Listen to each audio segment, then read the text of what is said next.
సురేష్ గారు, ఇక్కడ ఇక చిన్న చిన్న పార్టీలు ఏమైనా గులాం నబీ ఆజాద్ కాంగ్రెస్ పార్టీలో చాలా కాలం పాటు ఉండి బయటికి వెళ్ళిపోయి ఆయన ఏదో ఒక పార్టీ పెట్టారు, ఇది ఏమైనా నెగ్లిజిబులా, ఏమైనా ఆయన ఫ్యాక్టర్ ఏమైనా ఉంటుందా, అసలు పూర్తిగా అసలు లేనట్టుగానే భావించాలా? గులాం నబీ ఆజాద్ కి ఇండివిజువల్ లీడర్ అండి, ఆయన ఒక మాస్ లీడర్ కాదు ఆయన.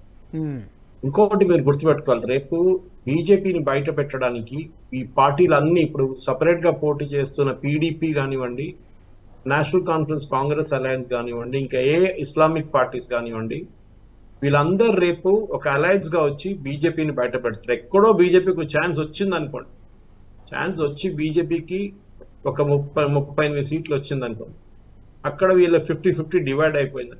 అప్పుడు బీజేపీకి ఒక ఛాన్స్ ఉంటుంది, సింగిల్ లార్జెస్ట్ పార్టీ. కానీ వీళ్ళు బీజేపీని రానియరు. వీళ్ళందరూ ఇప్పుడు వ్యతిరేకంగా పోటీ చేసే వాళ్ళు అందరు కలిసి బీజేపీని బయట పెడతారు. మనం చూసాం దేనికన్నా ముందు కూడా ఇదంతా. ఈ డ్రామా ఇంకా నడుస్తుంది.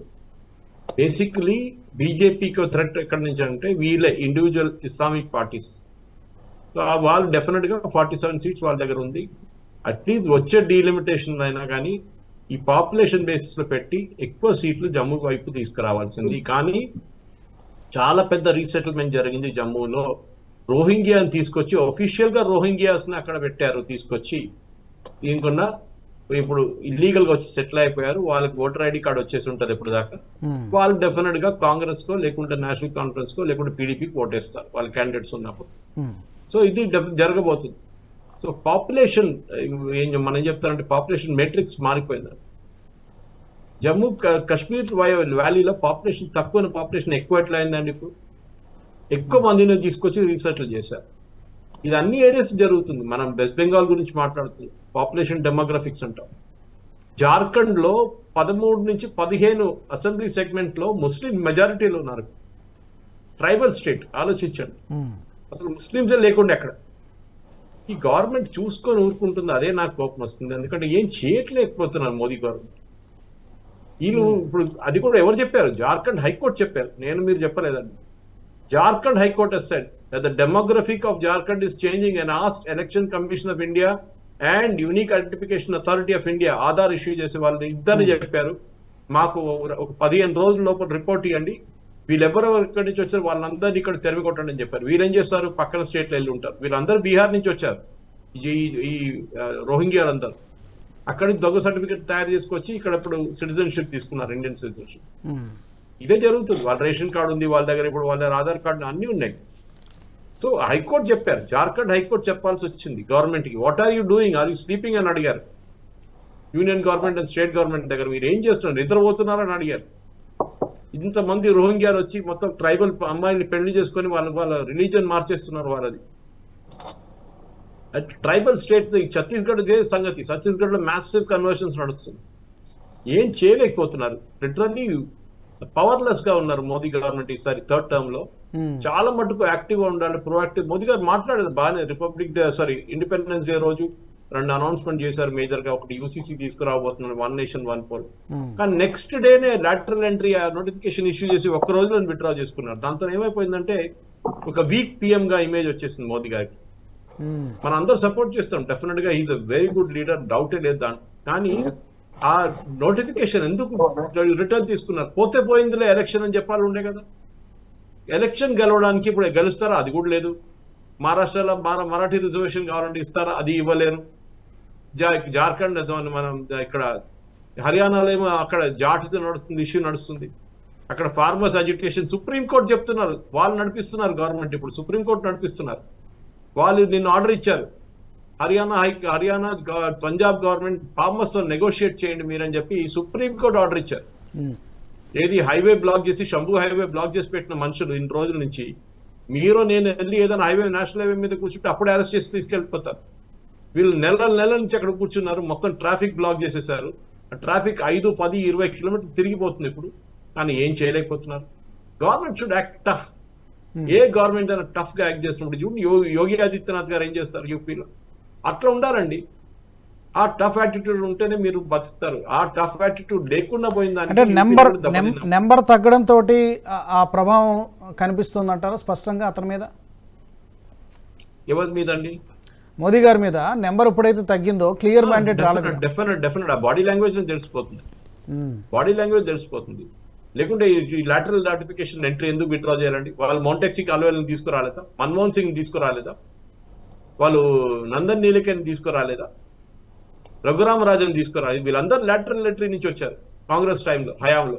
ఎందుకు చెప్పలేకపోతున్నారు బీజేపీ స్పోక్స్ పర్సన్స్? ఇదంతా ఎందుకు కౌంటర్ చేయలేకపోతున్నారు కాంగ్రెస్ వాళ్ళు?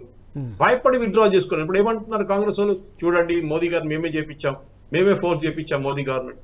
చిరాగ్ పాస్వాన్ వాడిని పిలిచి ఒక వార్నింగ్ ఇవ్వాలి. 2 ఎంపీలు ఉన్న వాడు ఏం చేసుకుంటాడు? వాడు నాకు అర్థం కాదు. 2 ఎంపీలు ఉన్న మనుషులతో భయపడుతున్నారు.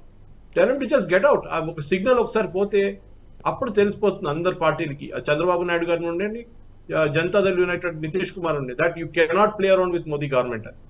కానీ మీరు ఇంకా వీక్ అయితే దాన్ని ఇంకా వాళ్ళు ఇంకా ముందుకు వచ్చి కొడతారు. ఇప్పుడు చూస్తున్నాం నిన్న వకఫ్ బోర్డ్ మీటింగ్ ఏం జరిగిందండి? టీడీపీ వాళ్ళు అంటున్నారు కాదు వాళ్ళ రిలీజియస్ లీడర్స్ ని పిలిచి మాట్లాడాలంట. ఎందుకు మాట్లాడాలి?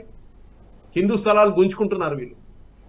ఇంకా ఓవైసీ అంటున్నాడు ఎందుకు హిందూ లీడర్ని, హిందూ ఒక ఆయన్ని మా కమిటీలో, వకఫ్ కమిటీలో పెట్టి మీరు టెంపుల్స్ లో పెడతారంట. టెంపుల్ వాళ్ళు ఇవాళ దాకా ఒక ల్యాండ్ అడగలేదండి వకఫ్ బోర్డు దగ్గర. ఇది మా ల్యాండ్ అని చెప్పలేదు టెంపుల్ ఇవాళ దాకా.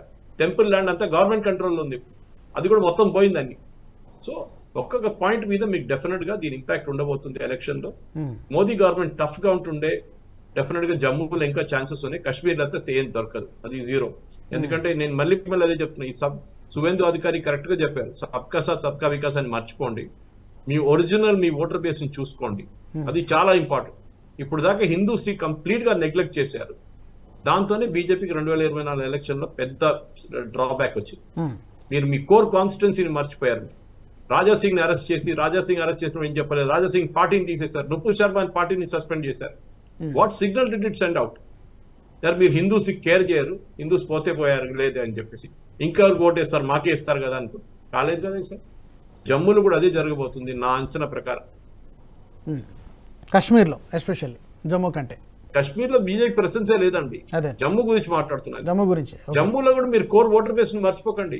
అందరు అడుగుతున్నారు నుపుర్ శర్మని ఇప్పుడు దాకా సస్పెన్షన్ ఎందుకు చేయలేదని చెప్పేసి.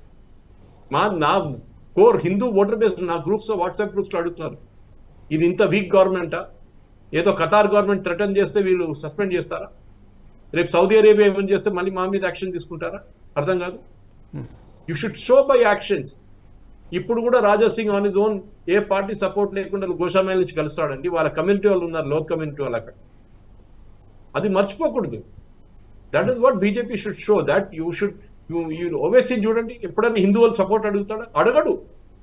He knows the score voter basis Muslims, వాళ్ళనే ప్లీజ్ చేస్తాడు. ఎప్పుడొచ్చి హిందువులు కాల్పట్టుకోడు ఓవైసీ. అది మీరు గుర్తుపెట్టుకోలేదు. కేరళలో చూడండి, కేరళలో ఉన్న క్రిస్టియన్ పార్టీస్ ఏం చేస్తారు, ఇంక్లూడింగ్ కాంగ్రెస్, వాళ్ళు డైరెక్ట్ వెళ్ళి బిషప్ దగ్గర వెళ్ళి మస్కా కొట్టేసి వాళ్ళు ఓట్లు తీసుకుంటారు. ఏం చేస్తారు, బీజేపీ వాళ్ళు కూడా బిషప్ దగ్గర వెళ్తారు, వాళ్ళకి 10 ఓట్లు కూడా రావు అక్కడి నుంచి. ఇది you are forgetting your core voter base. ఇది ప్రాబ్లం అనమాట. జమ్మూలో కూడా బహుశా బీజేపీకి సెట్ బ్యాక్ వస్తే ఇదే రీజన్ ఉండొచ్చు. కానీ they should show the guts, withdraw the suspension on Nupur Sharma, Raja Singh ని కొంచెం లీడర్షిప్ రోల్ లో తీసుకురండి తెలంగాణలో, అప్పుడు మీకు తెలుస్తుంది. ఓకే. ఈ వీడియో మీకు నచ్చినట్టయితే లైక్ చేయండి, 10 మందికి షేర్ చేయండి. అలాగే కామెంట్ల రూపంలో మీ అభిప్రాయాలను మాతో పంచుకోండి. Nationalist hub group of channels ను సబ్స్క్రైబ్ చేసుకుని తెలుగునాట జాతీయవాద జర్నలిజాన్ని ప్రోత్సహించండి. ఈ వీడియో కింద ఉన్న బెల్ ఐకాన్ పై క్లిక్ చేయడం మర్చిపోవద్దు.